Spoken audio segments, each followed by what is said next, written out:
The Justice Minister's Pardon Review Committee began a two-day meeting Monday to carry out the fifth special pardon since the launch of the current administration.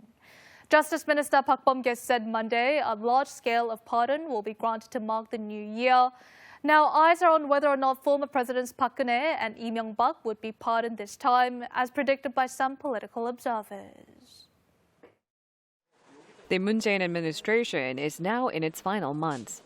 In a preparatory step to grant special pardons marking the new year, the Justice Ministry's Pardon Committee continued a meeting that began on December 20th.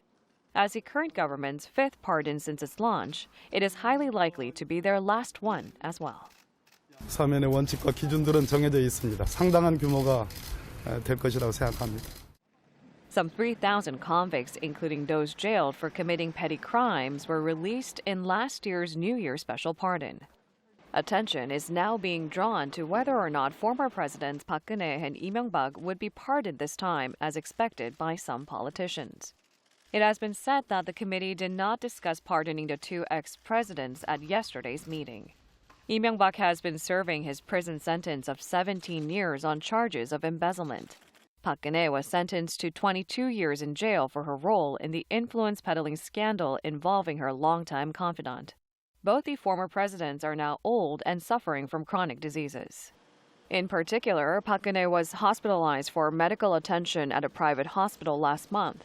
The doctors at the hospital decided to extend her stay by more than 6 months.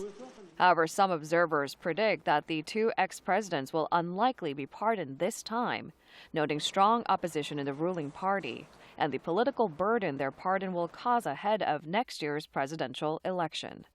President Moon Jae-in previously said that he will exercise his authority to grant pardon in a limited scope for those convicted of the 5 major crimes, including bribery, breach of duty, and embezzlement. Therefore, it remains unclear whether or not high-profile businessmen like Samsung Electronics Vice Chairman Lee Jae-yong will be pardoned this time. Ultimately, the president grants pardons after the review committee has selected convicts to be pardoned and the Justice Ministry reports the selection to the president. The final pardon list will likely be announced next week.